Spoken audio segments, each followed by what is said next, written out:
ప్రార్థన సంఘంలో కొంతమంది కొరకు విజ్ఞాపన చేస్తాము. మరి సహవాసం కొరకు మీరు చేస్తూ ఉండుంటారు. చాలా విషయాల్లో మరి ప్రార్థన చేస్తున్నాం. మనం ప్రార్థన చేస్తున్నప్పుడు మన ప్రార్థన దేవుడు వింటున్నాడు అని ఒక నమ్మకము, ఒక విశ్వాసం.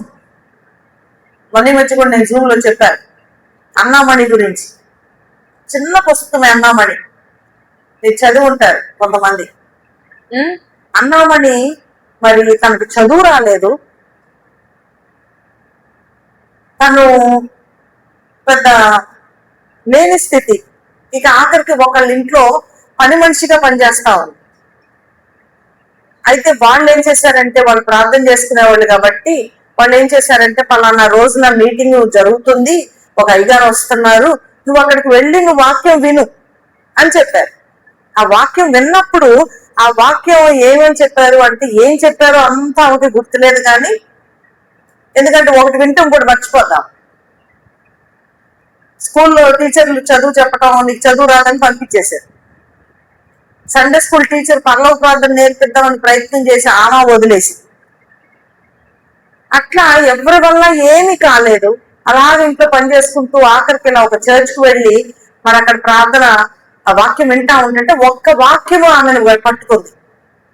ఏం వాక్యం పట్టుకుందంటే, మత్తయి సువార్తలో 6వ అధ్యాయంలో,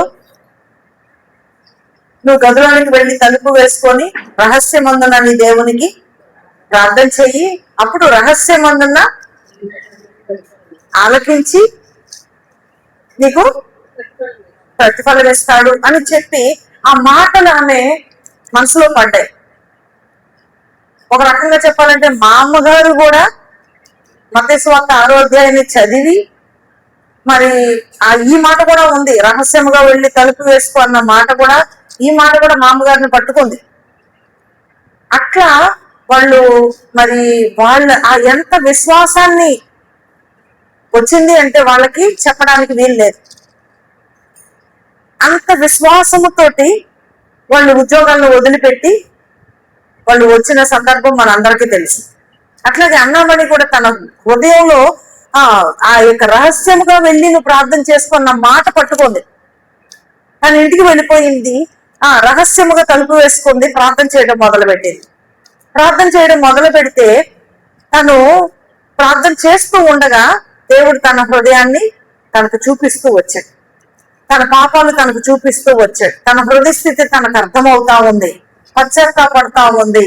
అలాగా కొంతమంది మారుమనసు పొందడానికి వచ్చి అలా పశ్చాత్తాపం రావడానికి కొన్ని రోజులు పడుతుంది. కానీ ఎంత ఆశతో ఆసక్తితో ఆమె ప్రార్థన చేసిన దాన్ని బట్టి ఆమెను దేవుడు దర్శించి తన యొక్క పాపాలు తనకు చూపిస్తా ఉన్నాడు. అలాగ కన్నీటితో అన్నిటినీ ఒప్పుకుంది. అంత అయిపోయిన తర్వాత తను ఎలా ఫీల్ అయింది అంటే, తనలో ఉన్న పాపము యొక్క భారము, ఆ భారం అంతా పోయింది. తన హృదయం తేలికైపోయింది, ఆ భారం అంతా పోయింది. తనకి ఆ ఫీలింగ్ లో తను ఏం అర్థం చేసుకుందంటే, దేవుని యొక్క శక్తిని అర్థం చేసుకుంది, దేవుని యొక్క గొప్పతనం ఏంటో తను అర్థం చేసుకుంది. దేవుని యొక్క గొప్పతనము తను అర్థం చేసుకుంది. దాన్ని బట్టి అనుకుంది, అబ్బా నా పాప భారం అంతా తీసివేయగలిగిన దేవుడు ఏదైనా చేయగలడు అనే అంత విశ్వాసం వచ్చేసింది ఆమెలోకి. ఆవగింజంత విశ్వాసం ఉంటే కొండెళ్ళి సముద్రంలో పడమంటే పడద్ది అని అంటున్నారు ప్రభు. ఎంత విశ్వాసం ఈమెకి, ఎంత విశ్వాసం వచ్చిందంటే, మరి అది యావ గింజో నాకు తెలియదు, ఇంకా ఏ గింజో నాకు తెలియదు, కానీ ఆమెకి ఎంత విశ్వాసం వచ్చింది అంటే, ఇంత పాప భారాన్ని నాకు తీసివేసాడు అంటే ఆయన తనకు చదువు రాదు, నాకు ఈ బైబిల్ ఎలా పట్టుకోవాలో కూడా తెలియదు. తిప్పి పట్టుకోవాలా, ఇటు తిప్పి పట్టుకోవాలా, ఎటు తెరవాలి, ఏది ముందు ఏది వెనక, అక్షరాలు తెలిస్తే తెలుస్తాయి, ఏమీ తెలియదు ఆమెకి. అలాంటి మనిషి ఆ చిన్న బైబిల్ని పట్టుకొని చేతిలో ఒకటే అనుకోండి, నా పాప భారాన్ని తీసివేయగలిగిన దేవుడు ఈ గ్రంథాన్ని కూడా నేను చదవగలిగేలాగా చేయగలడు అనుకోదు. ఆవగింజంత విశ్వాసం ఉంటే, నువ్వు జూన్ మాసం అంతా ప్రార్థన చేస్తే, నువ్వు ఇది చేస్తే అది చేస్తే అని ఇంకేమైనా ఉన్నాయా? పుట్టి ఆవగింజంత విశ్వాసం ఉంటే కొండను వెళ్ళి సముద్రంలో పడమంటే ఇంకా మధ్యలో ఏమన్నా ఉన్నాయా? ఏమీ లేదు. తనకు ఆ విశ్వాసం వచ్చింది, ఆ బైబిల్ పట్టుకుంది, ఆ బైబిల్ తీసింది, చదవడం ప్రారంభించింది. అక్షరం రాదు. ఇది ఎలా సాధ్యం చెప్పండి? ఇది ఎలా సాధ్యము? ఆ విశ్వాసము ఎంతకాలం వింటున్నాం మనం? మన పునాదే విశ్వాసం. ఈ విశ్వాసాన్ని ఎప్పటి నుంచి వింటున్నాం? అన్నామని సంగతి పక్కన పెట్టండి, మామగారు సంగతి, అపరంచ మామగారి సంగతి పక్కన పెట్టండి. మనం ఎంతకాలం నుంచి మన ప్రభు యందు విశ్వాసం ఉంచుతున్న మనము ఎంతకాలం నుంచి మన విశ్వాసం ఉంచుచు మన విశ్వాసం ఎంత? మనం రోజు జూన్ మాసం అంతా ప్రార్థన చేస్తున్న ప్రార్థన కూడా నమ్మి విశ్వాసం ఉంచి దేవుడు ఇది చేస్తాడు అని నమ్మగలుగుతున్నామా? ఆయన చేయలేడా? అన్నామని నమ్మింది, భక్తులు నమ్మారు. నమ్ముట నీ వల్ల అయితే, మన వల్ల అయితే నమ్మటం చేతనవ్వాలి ఫస్ట్. మనం ఏంటి, ఎంత ఉపవాసం ఉంటారు, కొంతమంది ప్రార్థన చేస్తారు, కానీ నమ్మకం లేకుండా, విశ్వాసం లేకుండా మనం ఏం చేస్తే ఏం ఉపయోగం చెప్పండి? ఏంటి మన విశ్వాసం? ప్రార్థన చేస్తున్న మనము దేవుడు ఖచ్చితంగా ఈ కార్యం చేస్తాడు అని నమ్మి దేవునికి కృతజ్ఞతాస్తుతులు చెల్లించగలుగుతున్నామా? మనం ప్రార్థన చేసినప్పుడు ఏం చేయాలంట? మనం ప్రార్థన చేసినప్పుడు అది మనం ఏమైతే అడిగామో వాటిని పొందుకొని ఉన్నామని నమ్మి దేవుని స్తుతించాలంట. మనమేమో దేవుడు ఇచ్చిన తర్వాత కూడా స్తుతించడం మర్చిపోతాం. నువ్వు ప్రార్థన చేసినప్పుడే దేవుణ్ణి స్తుతించాలి. దేవునికి అది ఇస్తాడని నమ్మి నువ్వు దేవుణ్ణి స్తుతించాలి. అలా నమ్మే విశ్వాసంలో మనం ఉంటే మన ప్రార్థనకి జవాబులు చూస్తాం. అన్నామని అప్పుడే అది ఎవరు చెప్పలేదు, దానికి ఎంతో కాలముగా అని ఆ విశ్వాసం గురించి వినలేదు. తన హృదయంలో ఉన్న పాపం అంతా పోయినప్పుడు తన విశ్వాసం ఎంత అయింది? ఆవగించంత విశ్వాసము. కొండల్ని సముద్రంలో పడమంటే పడతాయి అన్న విశ్వాసం, మరి ఈమె విశ్వాసం కొండంత విశ్వాసం అయ్యింది. ఆమె విశ్వాసం ఆవగించంత విశ్వాసం కాదు, కొండంత విశ్వాసం అయ్యింది. అందుకని బైబిల్ తెరిచి చదవటం ప్రారంభించింది. దేవుడు అది చేయగలిగిన దేవుడు ఇది చేస్తాడు అని నమ్మింది.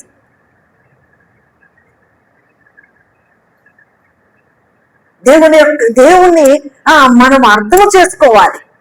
దేవుని యొక్క శక్తిని మనం గ్రహించాలి. మన తెలివితేటలు మనం చాలా తెలివి గలలాగా మనం ఫీల్ అవుతా ఉంటాం. దేవుని నమ్మలేని తెలివి, దేవుని యందు విశ్వాసం ఉంచలేని అల్ప విశ్వాసులుగా మనం ఉంటున్నామేమో. ప్రార్థన చేస్తున్నాము కానీ విశ్వాసంతో ప్రార్థన చేయడం లేదు. దేవుని కార్యాలని మనం చూడలేకపోతున్నాం.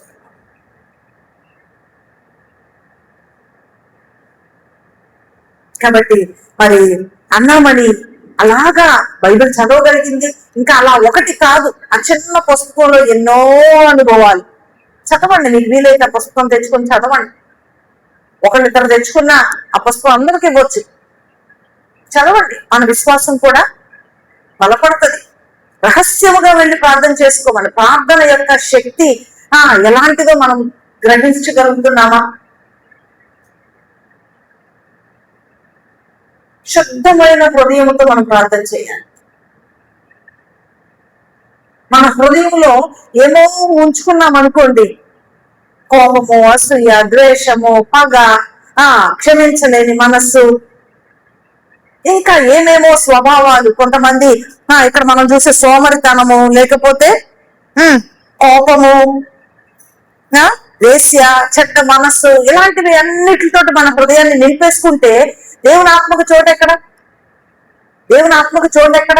తను ఎలాగా చదువురాని మనిషి చదవగలిగింది? ఆ విశ్వాసం ఎక్కడి నుంచి వచ్చింది? తన హృదయంలో అప్పుడే పాపమంతా ఉండిపోయిందా? ఒప్పుపోయింది. ప్రభు చూపించారు తన హృదయాన్ని, తన పాపాలన్నిటికీ ఒప్పుకుంది. శుద్ధమైన హృదయంతో ప్రార్థన చేసింది. ఎంత విశ్వాసమో చూడండి. రెండో రాజులు రాసిన గ్రంథంలో మన 19వ అధ్యాయం 18-19లో చూస్తే అక్కడ మనకి హిజ్కియా కనిపిస్తాడు. హిజ్కియా కూడా ప్రార్థన చేశాడు. హిజ్కియా తర్వాత యోధా రాజుల్లో అలాంటి రాజు లేడు అని చెప్పి అక్కడ ఆ వాక్యంలో మనకి కనబడుతుంది. దావీదు తర్వాత యోధా రాజుల్లో గొప్ప రాజు ఎవరు అంటే హిజ్కియా. మరి హిజ్కియా కూడా చేసిన ప్రార్థన మనకి కనబడుతుంది. అరే, హిజ్కియా తనకి రోగం వచ్చినప్పుడు ప్రవక్త ద్వారా వార్త వచ్చింది, నువ్వు చనిపోతావు అని. వెంటనే గోడ తట్టు తిరిగి దేవుని కన్నీరు విడుస్తూ ప్రార్థన చేశాడు. అలా చేసి ఇటు తిరిగే లోపులు అంటే వచ్చి ఒక ప్రవక్తని దేవుడు పంపించాడు. ప్రవక్త వచ్చి చెప్పి మళ్ళీ వెనక్కి తిరిగి వెళుతున్నాడు అంతే. ఇంకా పూర్తిగా వెళ్ళాల, గేట్ దాటలా. ఈ లోపలే మళ్ళీ దేవుడు అన్నాడు, నువ్వు వెనక్కి తిరిగి వెళ్ళు, హిజ్కియాకి 15 సంవత్సరాల ఆయుష్ను పొడిగించానని చెప్పి అన్నాడు. ఎంతసేపట్లో వచ్చింది జవాబు? ఎంతసేపట్లో వచ్చింది? ఎంత ఆశ్చర్యమో చూడండి. విశ్వాసముతోటి మనము ప్రార్థన చేస్తే గొప్ప కార్యాలను మనం చూస్తాం. ఒకసారి మన న్యూజిలాండ్ లో ఒక టీచర్ గారు ఉన్నారు. చాలా సంవత్సరాలు వాళ్ళ పిల్లలు లేకపోతే వాళ్ళు మన చర్చికి వాళ్ళు ఆ ఊర్లో ట్రాన్స్ఫర్ అయ్యి ఆ ఊర్లో ఉద్యోగం కోసం వచ్చారు. వాళ్ళు ఊరికనే ఇక్కడ దగ్గరలో ఏదో చర్చ్ ఉందంట చూద్దామని సాయంత్రం పూట అట్లా వచ్చారు.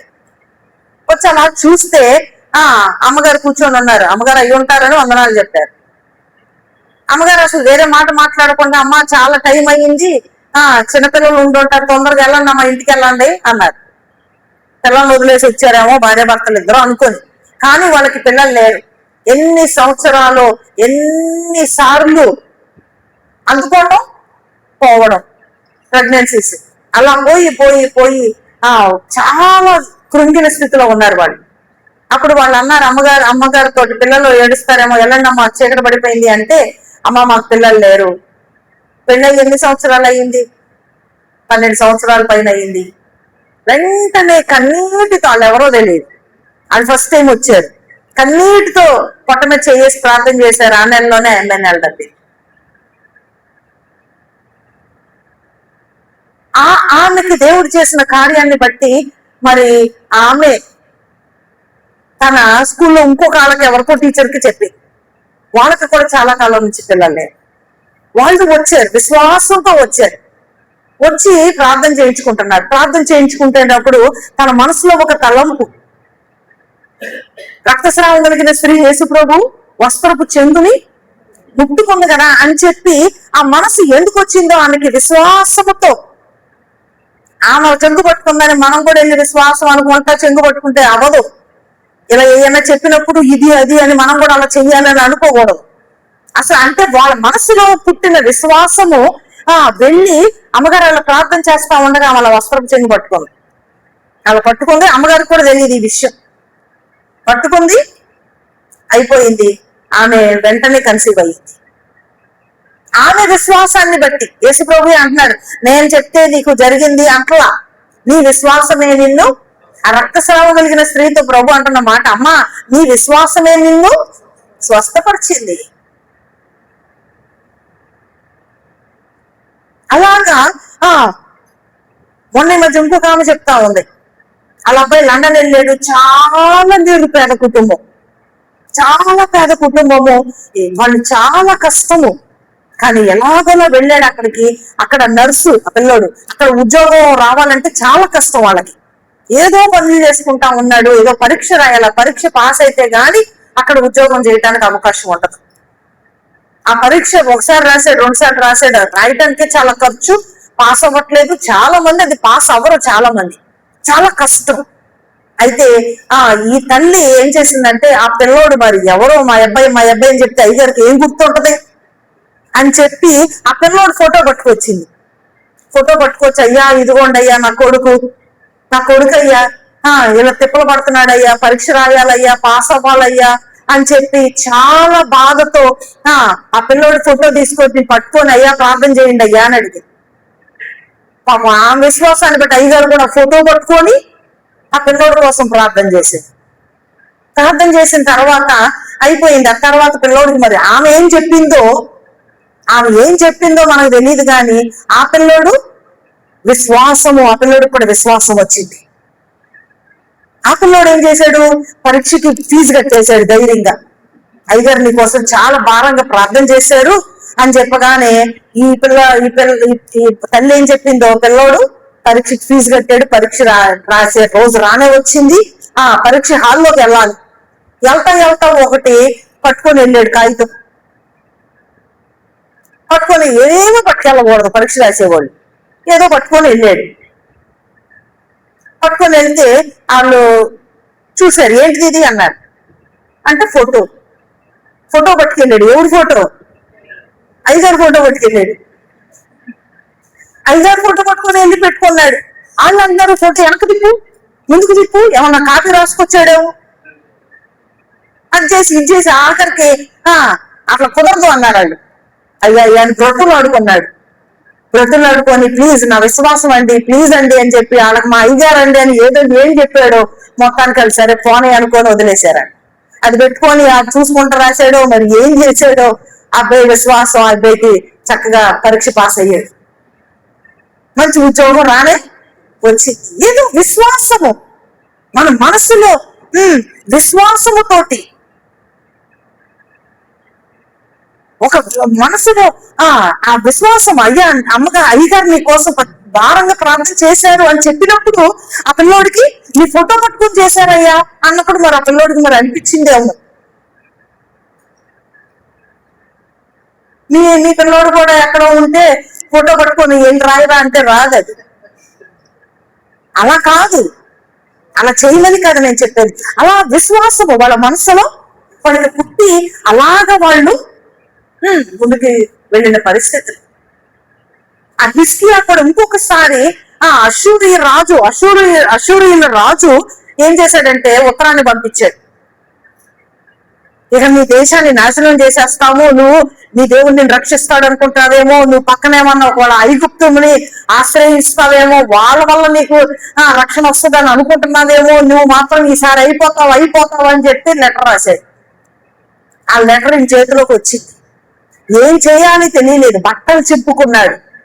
ఎన్ని రకాలుగా మనుషుల్ని బెదిరించారు, వాళ్ళని బెదిరించారు, యుద్ధంలో ఏం చేయబోతున్నారో తెలియదు. అలాంటి తర్వాత మీరు 18, 19 అధ్యాయాలు చదివితే 2వ రాజులు మీకు అర్థమవుతుంది. అలాంటి పరిస్థితిలో హిజ్కియా ఆ ఉత్తరాన్ని పట్టుకొని దేవుని మందిరంలోకి వెళ్ళాడు. ఆ ఉత్తరాన్ని పట్టుకొని దేవుని మందిరంలోకి వెళ్ళి ఆ ఉత్తరాన్ని ఇప్పి దేవుని ముందు పెట్టాడు, దేవుని సన్నిధిలో పెట్టి చూడు ప్రభువా, నువ్వు కళ్ళు తెరిచి ఒక్కసారి చూడు, వాళ్ళు ఏం రాశారో చూడు, మమ్మల్ని ఏం చేస్తానంటున్నారో చూడు, ఎలా ఛాలెంజ్ చేస్తున్నారో చూడు అని చెప్పి దేవుని యొక్క సన్నిధిలో ఆ ఉత్తరాన్ని పెట్టి ప్రార్థన చేశాడు. ఆ ఉత్తరాన్ని పెట్టి ప్రార్థన చేస్తే దేవుడు యెషయా ప్రవక్తను పంపించి రేపటికల్లా రాజే చచ్చిపోతాడని చెప్పాడు. భయపడొద్దు, వాళ్ళ మాటలకు భయపడొద్దు అన్నాడు. ఎలాంటి ధైర్యం ఇచ్చాడు. విశ్వాసముతో మనకు ప్రార్థన చేసిందే. ఎన్ని రకాల ప్రార్థనలు ఉన్నాయో బైబిల్లో, ఎన్ని రకాల ప్రార్థనలు ఉన్నాయో, ఎంత మంది ప్రార్థన చేసి జయాన్ని పొందుకున్నారు.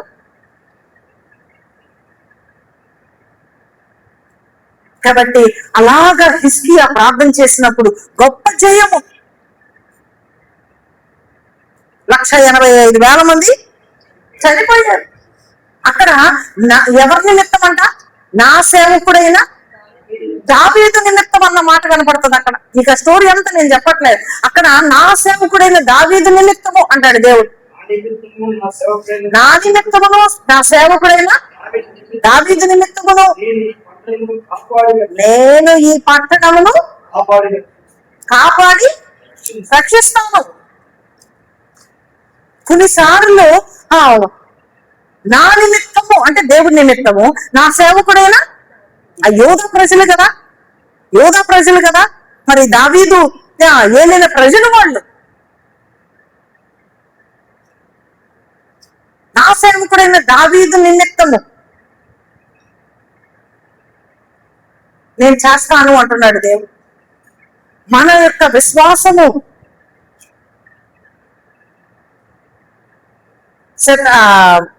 శతాధిపతి ఉన్నాడు. శతాధిపతేనా?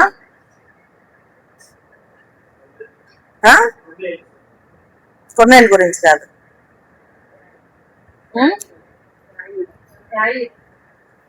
వాళ్ళకి సమాజ మందిరాన్ని కట్టించాడు.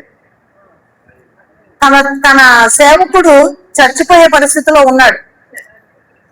శతాధిపతేనా? శతాధిపతి యొక్క దాసుడు తన పరిస్థితి బాగోలేదు. ఒక దాసుడు కోసం తాను యేసుప్రభుని కొంచెం తనకు బాగోలేదని చెప్పండి అని చెప్పి శిష్యులకి చెప్పాడు.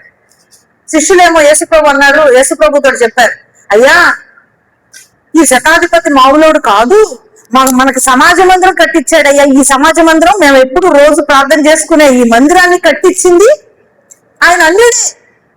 ఆయన ఏమి మా సంఘంలో ఒక మనిషి కాదు, రక్షణ పొందిన వాడు కాదు, అన్యుడయి ఉండి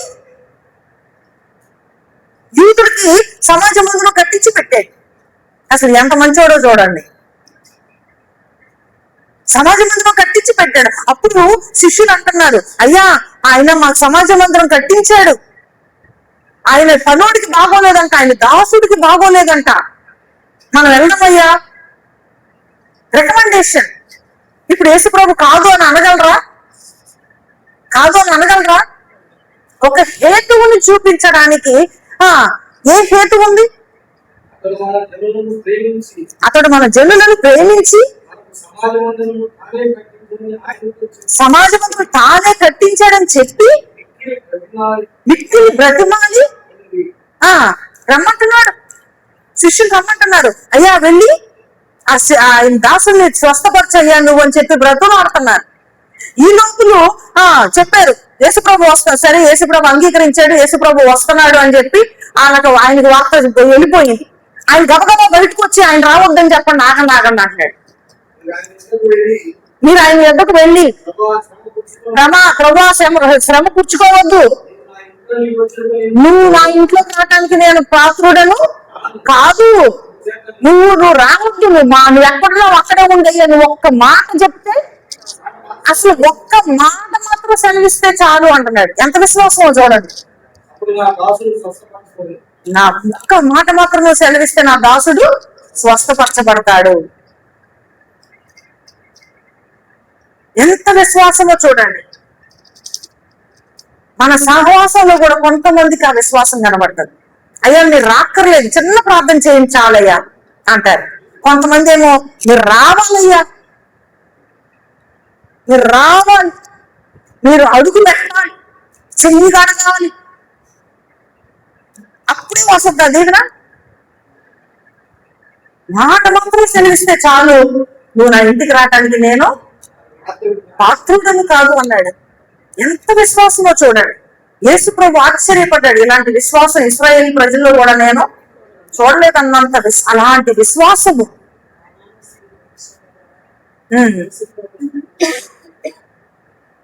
ఎవరు? కానాను స్త్రీ కూడా.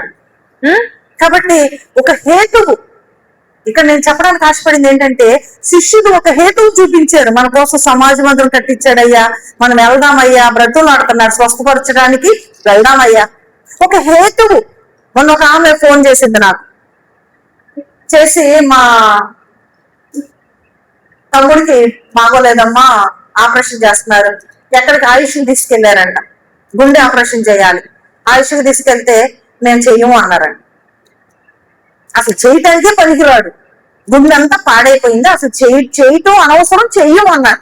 ఎవరైనా చేస్తే ఎంతమంది డబ్బులు వస్తాయి, బతుకుతాడో బతకడో మాకు తెలియదు అని చెప్పి సంతకం పెట్టించుకొని చేసేస్తారు. మరి అదేంటో తెలియదు, అది చెయ్యమని చెప్పి వెళ్ళిపోమన్నారు. సర్లే అని చెప్పి రమేష్ గారు హాస్పిటల్కి వెళ్ళారు. 10 రోజులు హాస్పిటల్ ఉంచుకొని మా వల్ల కాదు, మేము అసలు చెయ్యి తీసుకెళ్ళిపోండి అన్నారు. ఏం అర్థం కావట్లేదు. తీసుకెళ్ళి ఇంకా తర్వాత ఇంకెవరో ఏదో చెప్పారు, ఏదో డాక్టర్ గారి పేరు. అక్కడ తీసుకెళ్తే సరే మేము చెప్తాం, బ్రతుకుతాడో లేదో మాకు తెలియదు, మేము చేస్తామన్నారంట. సర్లే అని చెప్పి చేయమన్నారు. అట్లాంటి చోట తీసుకెళ్ళి నాకు ఫోన్ చేశారు. అయ్యగారు దొరకలేదంట, అమ్మగారు దొరకలేదంట, నేను ప్రార్థన చేయాలి. ఇక నా సంగతి చూడండి ఎట్లా ఉండదు. ఉంటాడా? ఉంటే పర్వాలా.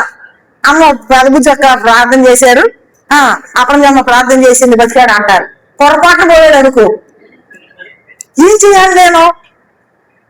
నాకు అసలు ఏమని ప్రార్థన చేయాలో కూడా తెలియలే. సడన్ గా ఫోన్ చేసి ఎవరు ఫోన్ ఎత్తలేదు. ఫోన్ కాసేపు అన్నా మాట్లాడట్లేదు, ఒక మాట లేదు. హాస్పిటల్ థియేటర్ లోపలికి తీసుకెళ్తున్నారంట, అక్కడ ఆపి ప్రార్థన చేయమంటారు, వాళ్ళేమో తీసుకురమ్మంటున్నారు. 1 నిమిషంలో నేను ప్రార్థన చేయాలి. అప్పుడు నాకు వెంటనే వాళ్ళ అక్క గుర్తొచ్చింది. రాత్రి మొగళ్ళు ప్రార్థన చేస్తుంది, 2-3 నెలల నుంచి ప్రార్థన చేస్తుంది తన కోసం, తన రక్షణ కొరకు, తన బ్రతకాలని, తను మారుమనసు పొందాలని, తన ఆత్మ నశించిపోకూడదని వాళ్ళ అక్క రాత్రి మొగళ్ళు ప్రార్థన చేస్తుంది. ఎన్నోసార్లు నా చేతులు పట్టుకుంది, అమ్మ మా తమ్ముడి పరిస్థితి ఇది, ప్రార్థన చేయండి, ప్రార్థన రిక్వెస్ట్ చెప్పండి, స్త్రీల కుటుంబంలో చెప్పండి, ఉపవాస ప్రార్థనలో చెప్పండి. బ్రతుకులాడుతుంది ఆమె హృదయము, భారము. నేను ప్రార్థన చేస్తే ఏమన్నా కార్యం జరుగుద్దా? నాకు ఆయన విషయంలో భారం ఉందా? ఆయన ఆత్మ విషయమై నేను ఏమన్నా ప్రార్థన చేశానా? నాకు భారం ఉందా? నేను ప్రార్థన చేస్తే సునామంలో నేను ప్రార్థన చేసేస్తాను అంటే అయిపోద్దా? నాకు వెంటనే ఆ తల్లి గుర్తుకొచ్చి, ప్రవ్వా ఆమెను బట్టి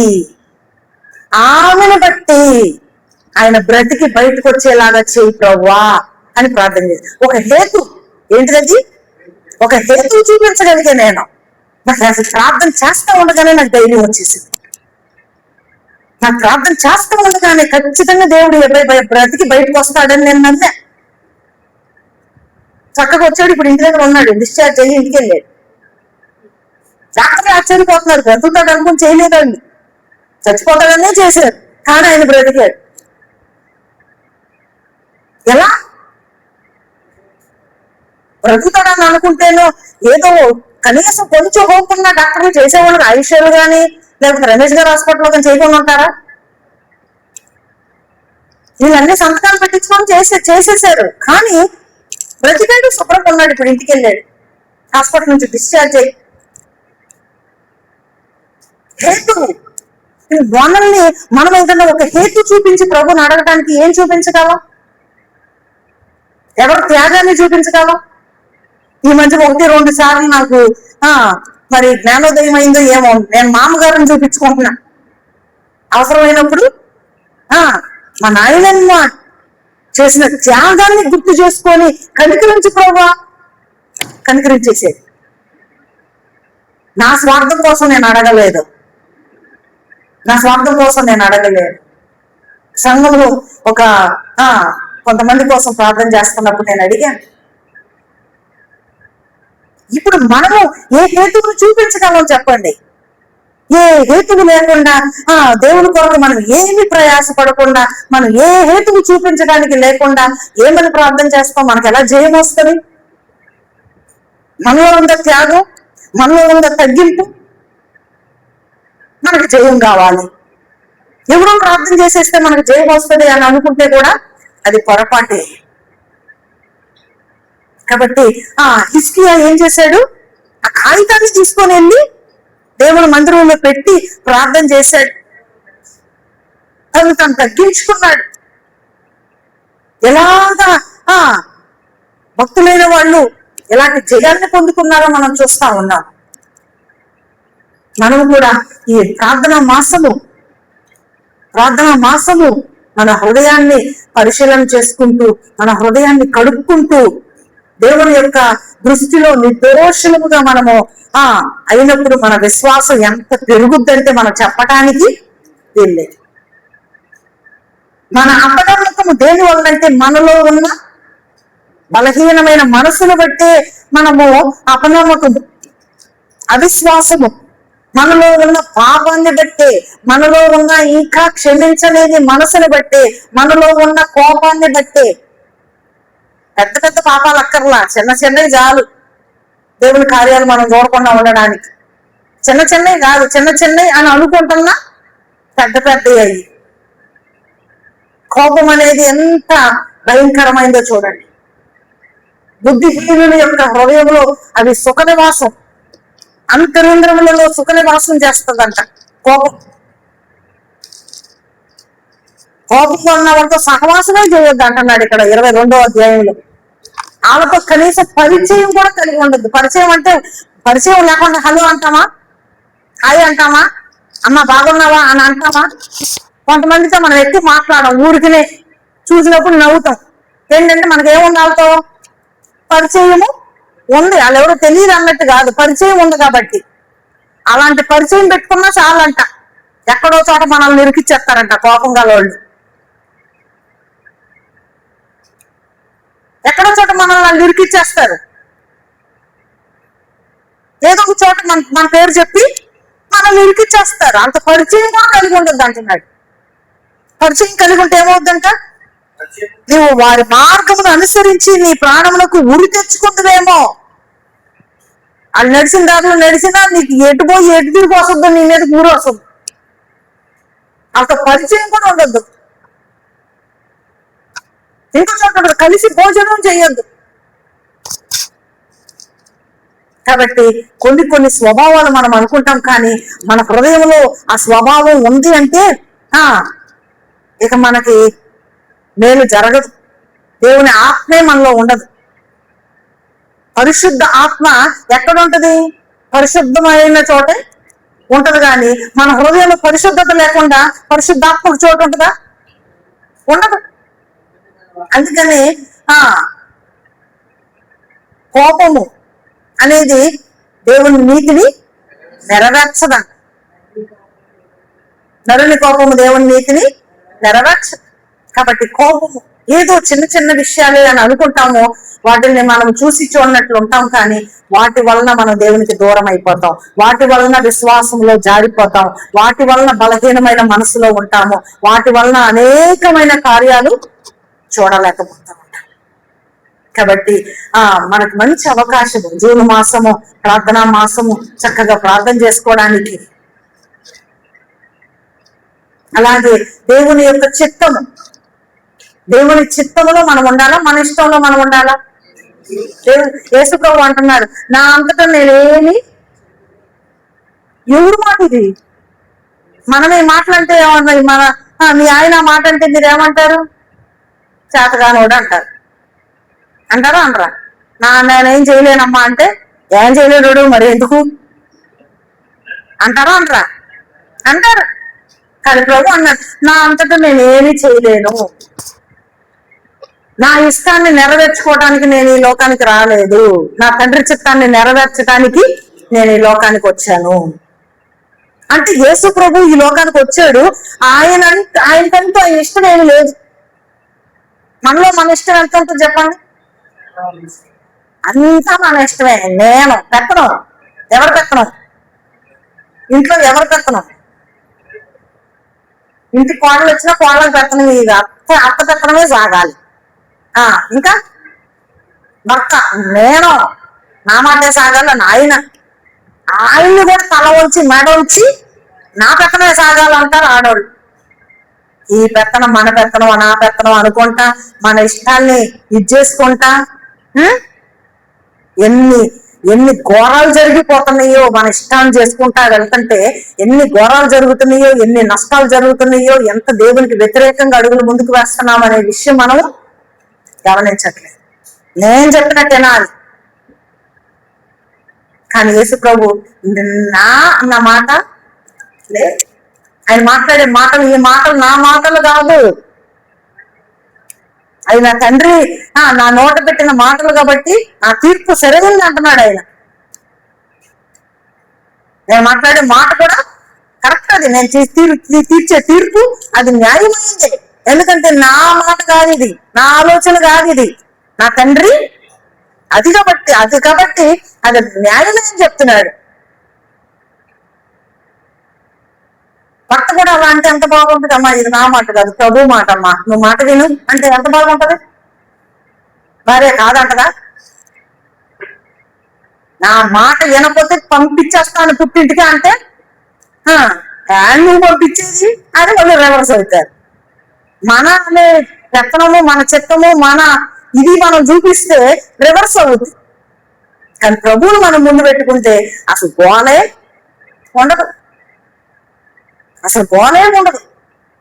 కాబట్టి మన ఇష్టాన్ని, మన పెత్తనాన్ని మనం చలాయించుకొని మనం అధిదేవులం అవడం కాదు. పరలోకంలో ఉన్న లూసిఫర్ ప్రధాన దూత తనకంటూ తనకు ఒక ఆలోచన వచ్చినట్లుగా వచ్చింది. మనస్సులో ఒక ఆలోచన ఏమని, దేవునితో సమానం అనుకుంటా మనసులో ఆలోచన, ఒక చిత్తం అనేది ఒక ఆలోచన అంతే. దెబ్బకి ఎక్కడికి పడద్రోయబడింది, పాతాళములో, నరకములో ఒక మూల. మనందరి చోటు అదే, మనందరికి. ఎందుకంటే మనం ఎంతమంది మనం దేవుని చిత్తం చేస్తున్నాం చెప్పండి. నిన్న పాతాళమునకు, నరకములు ఒక మూలకు త్రోయబడి చూడండి. స్వచిత్తం చేసేవాళ్ళు, నా అని అనుకునేవాళ్ళు, నేను అనుకునేవాళ్ళు స్థానం ఏది? పరలోకంలో స్థలం ఉందా? పరలోకంలో లేదు. భూలోకంలో పడేయటం కాదు, పాతాళ లోకంలో పడేసి ఆ పాతాళ లోకంలో ఒక నరకాన్ని సృష్టించి ఆ నరకంలో ఒక మూలకి త్రోయబడి మనందరం కూడా అక్కడికి వెళ్ళవలసిన వాళ్ళని. ఎందుకంటే మనం మన చిత్తంలో ఉన్నాం కదా. మన చిత్తంలో ఉన్నామా, దేవుని చిత్తంలో ఉన్నామా? మరి ఎప్పుడు మనం దేవుని చిత్తంలోకి వచ్చేది? ఎప్పుడు దేవుని చిత్తంలోకి వచ్చేది? దేవుని చిత్తంలోకి రాకపోతే మన గమ్యం ఏది? ఎక్కడ? కాబట్టి అన్నిటినీ పట్టించుకోవద్దు. పిల్లలకు పెళ్లి చేసి వాళ్ళ సంసారాలు వాళ్ళని చేయండి. వాళ్ళ సంసారం మీరు ఎందుకు చేస్తారు? లేకపోతే ఇంకోటి ఎందుకు? మనకెందుకు? మనకి కాని అన్ని మనం చుట్టుకొని మన పెత్తనం చేసి మనం ఏదో ప్రయాసం ఎందుకు? చేతనైతే ప్రార్థన చేస్తా ఉంటే, ప్రభు నీ చిత్తం జరిగించు, నీ చిత్తం జరిగించు, అదిగో ఈ బిడ్డ విషయంలో నీ చిత్తం జరిగించు. దేవుని చిత్తం లేకుండా ఒక ఎంట్రుకన్నా రాలిపోద్దా? అరే దేవుని చిత్తం లేకుండా ఒక ఎంట్రుకు రాలిపోదంట, ఒక పిచ్చుకు రాలిపోదంట. అసలు అంత దేవుని చిత్తంలో మనం ఉన్నామా? అంత దేవుని చిత్తానికి మనల్ని మనం అప్పగించుకున్నామా? మన ప్రవర్తన అంతటి మీద ఆయన అధికారానికి అప్పగించుకున్నామా? మన హృదయం తెలుసు ఆయనకి, మన పరిస్థితి తెలుసు, మన చుట్టూరు ఉన్న వాళ్ళ పరిస్థితి తెలుసు, మనం పక్కన వాళ్ళ హృదయం తెలుసా మనకి? వాళ్ళు మనకి మేలు చేస్తారా, కీడు చేస్తారా, వాళ్ళు మనకి గుంటలు తవ్వుతున్నారా, మనకి ఏం చేస్తున్నారో మనకు తెలుసా? అది తెలిసినట్టు మనమే నేను నా అని ఎలా అనుకుంటున్నాము? ప్రభు నాకేమీ తెలియదు, అన్ని నీకు తెలుసు కదా, అన్ని నువ్వు చూస్తున్నావు కదా, నీ చిత్తాలు కదా అప్పగించుకోవటం ఎంత బాగుంటది. కానీ ఆ పని మాత్రం మనలో అహంకారం, మనలో గర్వం, మనలో దుష్టత్వం, మనలో ఎలాంటి అపవాది యొక్క మనస్సు మనల్ని ఏలుబడి చేసి మనల్ని నరక పాత్రులు చేయటానికే నేను అనే మనసు ఉన్నది. అంటే మనల్ని నరక పాత్రులు చేయటానికి అపవాది నిన్ను పట్టి పీడిస్తున్నాడని అర్థం. ఏది పట్టించుకోవాల్సిన అవసరం లేదు. పట్టించుకొని మనసు పాటు చేసుకొని మాట్లాడి ఆ మాటని ఈ మాటని బాధపడి దీని అంతా చేసిన తర్వాత ఏమన్నా మనిషి మార్చేయగలవా? నీ వ్యసనం అంతా, నీ బాధ అంతా నీ ఎంత వ్యక్తపరిచి కోపాన్ని ఇన్ని చేసి నువ్వు అనుకున్నది ఏమైనా చేయగలుగుతున్నామా? మనం ఏమి చేయలేము. మళ్ళీ ఆ ప్రయత్నం అంతా చేసి మళ్ళీ దేవుడు ఆ వల్ల కావట్లేదంతా ఏడుస్తాం. ఈ ప్రయత్నాలన్నీ ఎందుకు? ప్రభుకి అప్పగించి మనశ్శాంతిగా ఉంటే ఎంత హ్యాపీగా ఉంటది.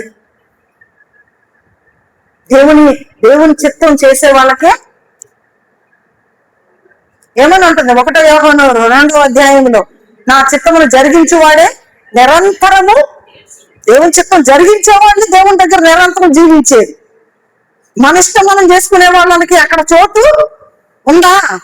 అక్కడ ఉండి కూడా పరలోకంలో ఉండే దేవదూత కూడా దేవుని చిత్తంలో లేకుండా తనకంటూ తన ఒక చిత్తాన్ని మనసులో ఆలోచన వచ్చినందుకే పాతాళములో నరకములో ఒక మూలకి పోయబడితే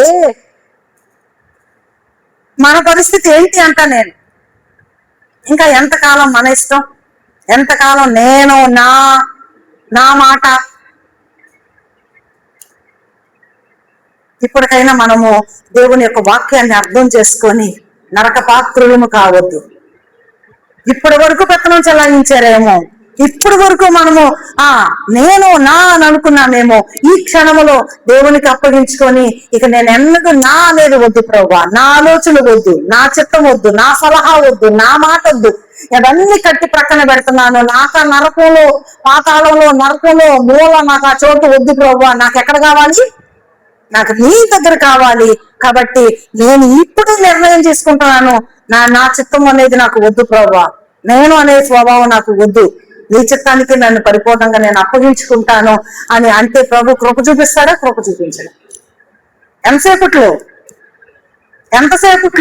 ఇసుకే ఇటు తిరిగి ప్రార్థన చేసి ఇటు తిరిగే లోపులు, లేకపోతే ఉత్తరం ఇచ్చి వెనక్కి తిరిగి వెళ్ళే లోపులు. మన విషయంలో కూడా దేవుడు కృప చూపించడా? కనికరించడా? దేవుని చిత్తంలోనికి మనల్ని నడిపించుకోడా? దేవుని ఆత్మతో మన హృదయాన్ని నింపడా? నాలో ఈ నీచమైన బుద్ధి ఉంది ప్రభువా, నాలో ఈ పెత్తనం ఉంది ప్రభువా, నా మాట నేను ఎలాంటి దాన్ని ప్రభువా, నాలో ఇది ఉంది ప్రభువా, నాలో అది ఉంది ప్రభువా, నేను ఆ పాతాళంలో నరకములో ఒక మూల ఉండడానికి పాత్రులను కానీ కృప చూపించు ప్రభువా అంటే కృప చూపిస్తాడా? చూపిస్తాడు.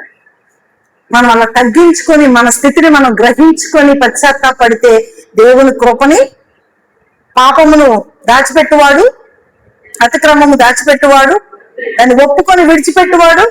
దాన్ని ఒప్పుకుంటే విడిచిపెట్టడానికి నువ్వు సిద్ధపడితే దేవుడు కనికరాన్ని పొందుకున్నట్టే.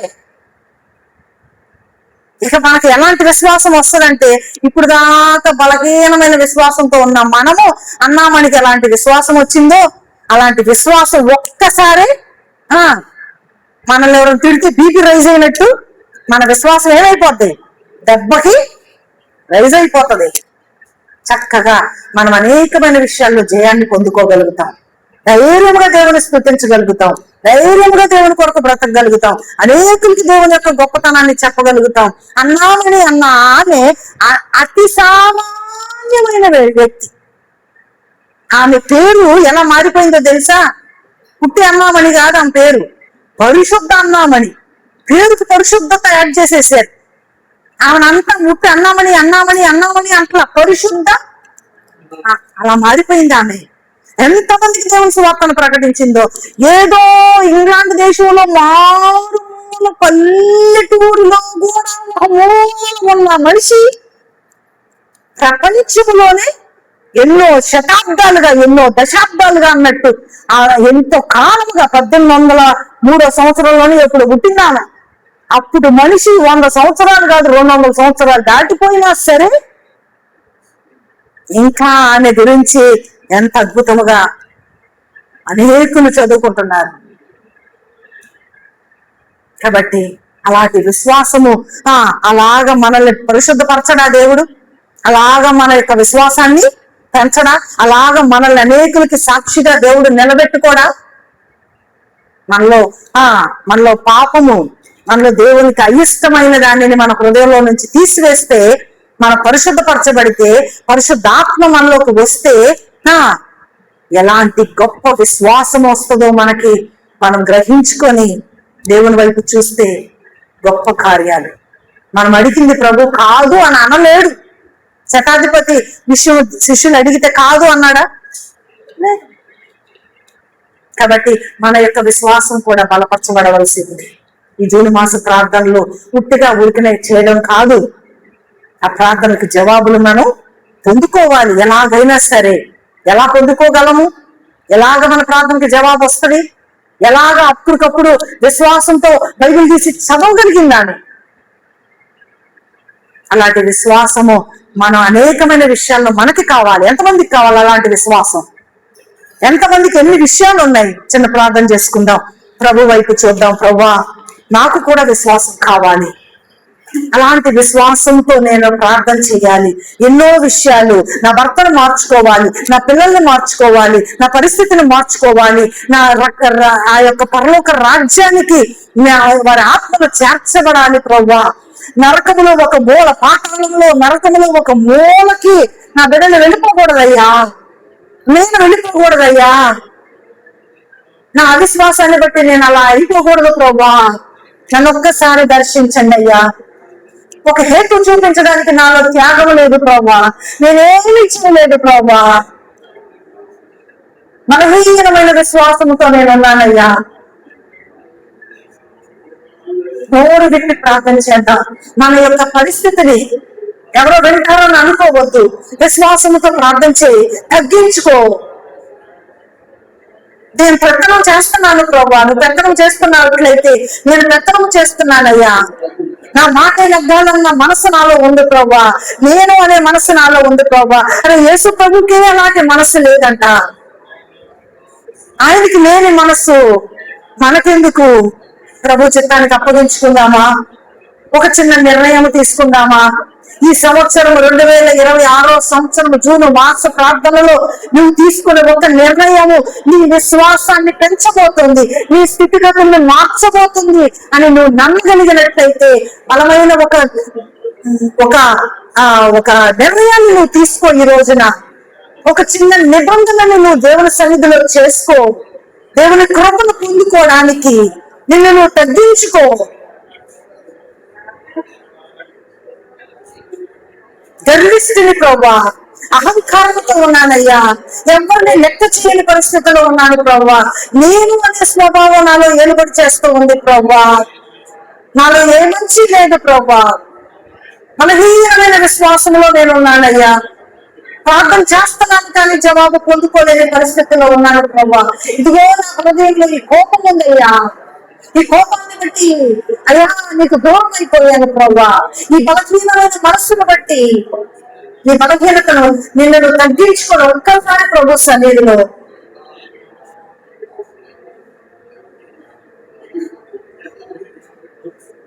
నేను కూడా రహస్యంగా తలుపు వేసుకొని సన్నిధిలో ప్రార్థన చేస్తానయ్యా. నా హృదయాన్ని పరిశుద్ధపరుచుకుంటానయ్యా. నీ కోపను నేను పొందుకుంటానయ్యా.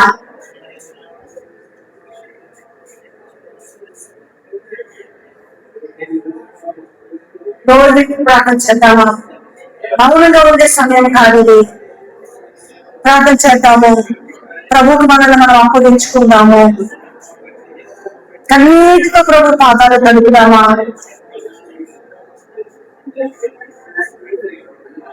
హిజ్కియా మొరపెట్టినప్పుడు అమ్మా ఎలాంటి జయము, ఎలాంటి జయము.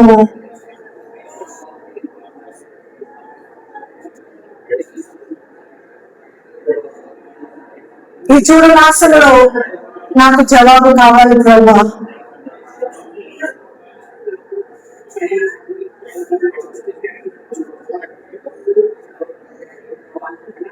ప్రభా నన్ను దర్శించండి, నీ ఆత్మతో నన్ను దర్శించండి ప్రభా. నీకు వ్యతిరేకమైన ప్రతి మనస్సు నుంచి, ప్రతి ఆలోచన నుంచి నన్ను విడిపించు ప్రభా. ప్రభుకు అప్పగించుకుందామా? వద్దు ప్రభువా, నా ఇష్టము వల్ల, నా పెత్తనము వల్ల, నా ఆలోచన వల్ల ఇప్పటివరకు నష్టపోయానయ్యా. ఇక వద్దు ప్రభువా. నీ చిత్తానికి నన్ను నేను అప్పగించుకుంటానయ్యా. నీ వైపు చూస్తానయ్యా, నీ సిలువ వైపు చూస్తానయ్యా.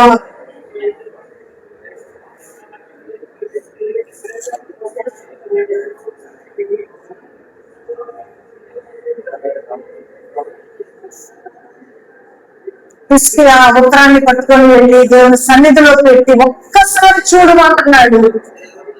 ఈ పరిస్థితులంతా దేవుని ముందు పెట్టి ఒక్కసారి చూడమని అడుగుతావా? ప్రభా ఒక్కసారి నన్ను చూడయ్యా, అయ్యా ఒక్కసారి నన్ను చూడయ్యా, నన్ను దృష్టించు ప్రభా. ఇదిగో నా పాపపు స్థితి అంతకంటే నేను ముందు పెడుతున్నానయ్యా, నన్ను క్షమించు ప్రభా.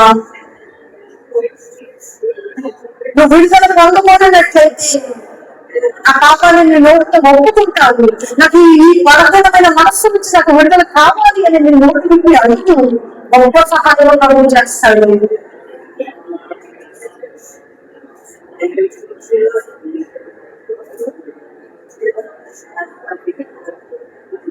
సిగ్గుపడవద్దు, భయపడవద్దు. ఎట్లాగైనా దేవుని చిత్తము నేను చేయాలి, నిత్యము ఆయన రాజ్యంలో నేను ఉండాలి, ఆ పాతాళంలో నరకంలో ఒక మూల నుంచి నేను విడుదల పొందాలి. నాకు సహాయం చేయి ప్రభువా.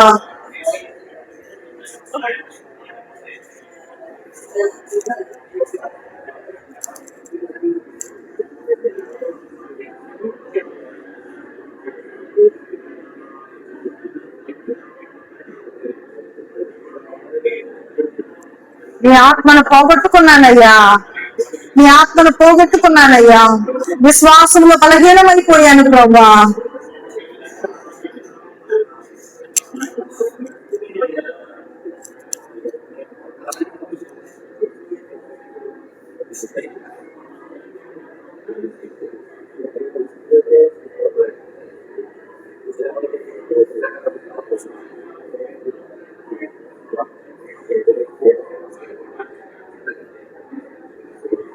ప్రభువా, నీ ఆత్మతో నన్ను దర్శించండి అని అడుగుదాం ఆ దేవుణ్ణి.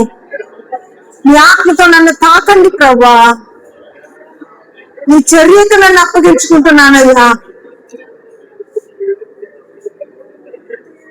ఇంకా చాలు, ఇంతకాలం నా ఇష్టంలో నేను ఉన్నాను, ఇంకా చాలు ప్రభువా.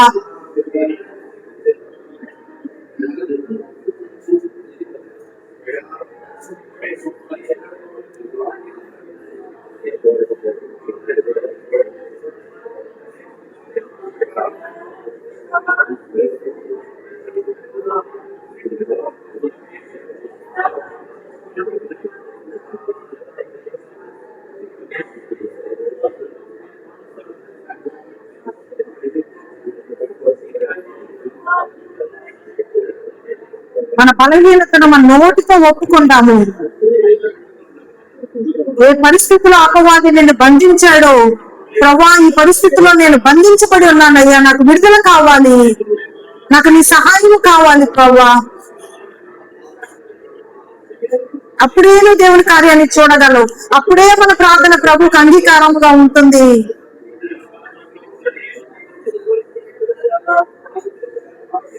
నీ బలహీనతను ప్రభు ముందు పెట్టు. ఇదిగో ప్రభా, విడుదల పొందగోరుతున్నానయ్యా, విడుదల పొందగోరుతున్నానయ్యా. నీ బలహీనమైన మనస్సు, బలహీనమైన స్వభావము, బలహీనమైన తలంపులు ప్రభు ముందు పెడతావా? ఈ వద్దు ప్రభా నాకు అని అడిగి ప్రభుని, ఈ స్వభావం నుంచి నాకు విడుదల కావాలి ప్రభా.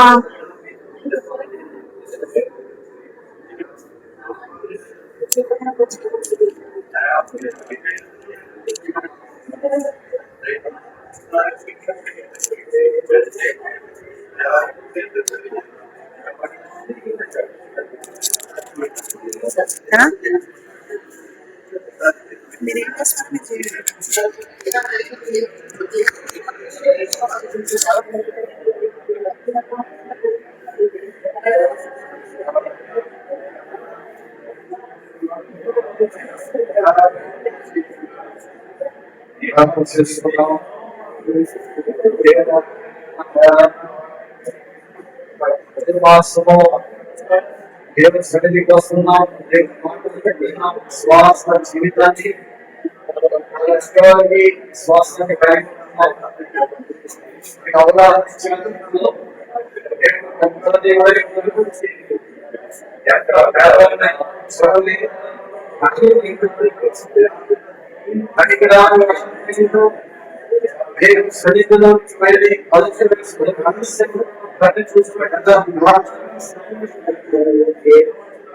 దేవుని యొక్క వాక్యము ఎలా అదే అన్నవాటిని పరిశుద్ధ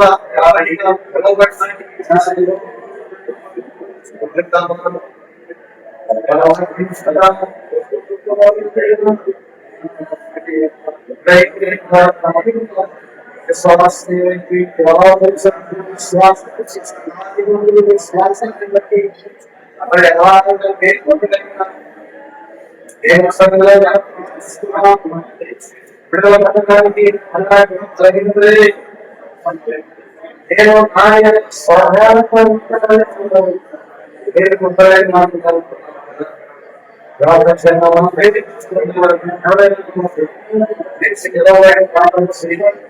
దేవుడు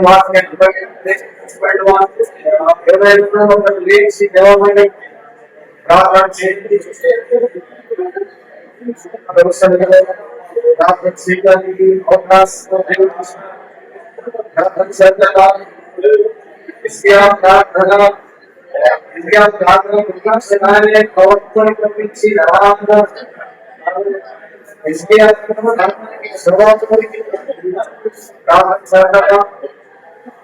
ఎవరైనా లేచి నిలబడి అవకాశం దేవుడికి మనకు అనుగ్రహించారు. ఎవరైనా లేచి వాకరు ప్రార్థన చేయండి. వాక్యాన్ని బట్టి ప్రార్థన చేయండి.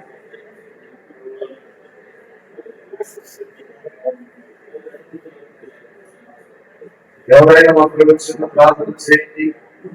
వాక్యం విన్నాము కదా, మన పరిస్థితి ఎలా ఉంది?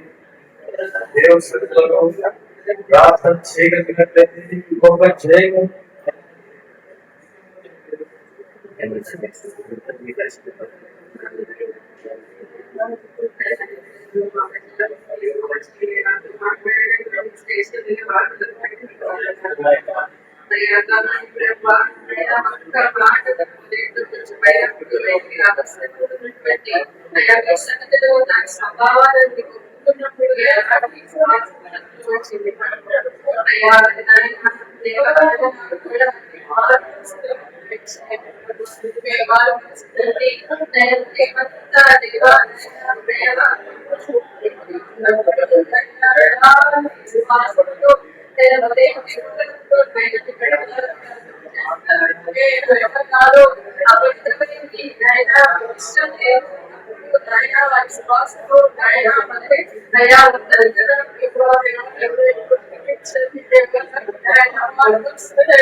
మహాపరిషత్తుగా మాట్లాడి ఈ పరిశుద్ధమైన నామాన్ని ఎంత గొప్ప దేవుడు సేవించి శిక్షిపోతున్నటువంటి లోకంలో పాపంలో